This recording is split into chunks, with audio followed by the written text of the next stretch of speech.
Hey, what's going on, guys? It's the RC Maniac from RC Mania, and today we're going to be doing part 2 of the Rustler Mamba Monster and Hobbywing comparison.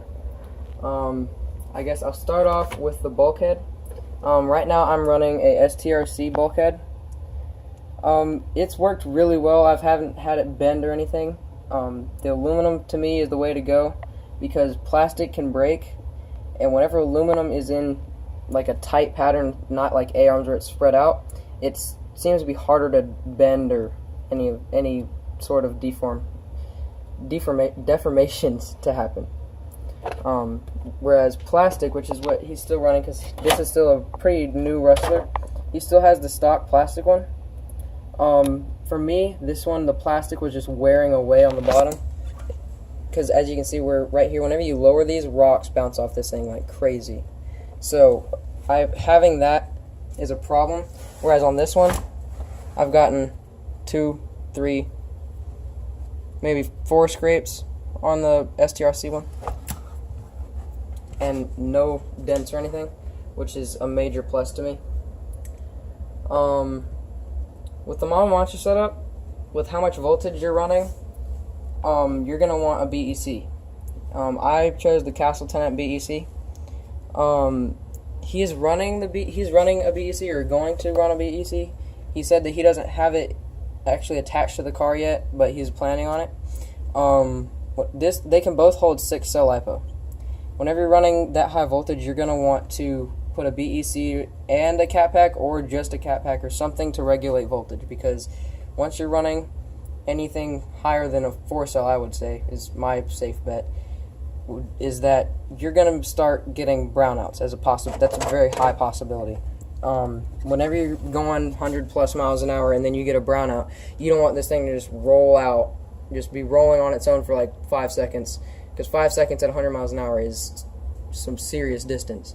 So, I mean, you could crash into a curb or a brick wall or whatever as at the end of your runway.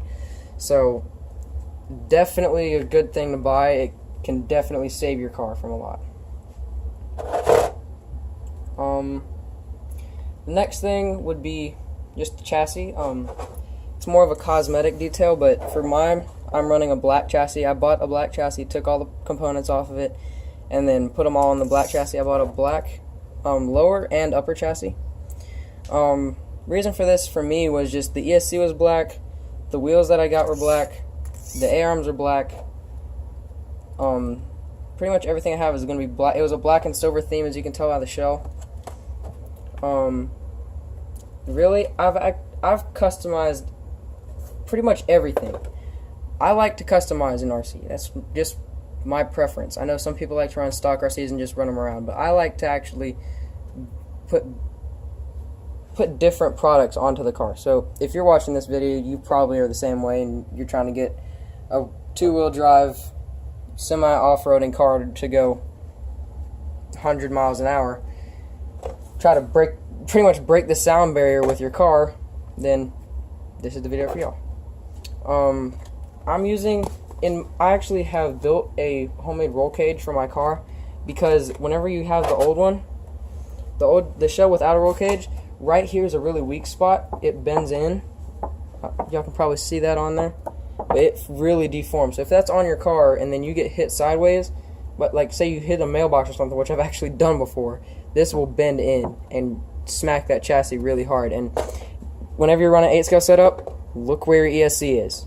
Right there on the side of your car. Maybe even hanging off. And that's not just for the Mamba Monster, that's for any 8-scale system you're going to run. Unless you want to have a high center of gravity, you need to have that thing lowered.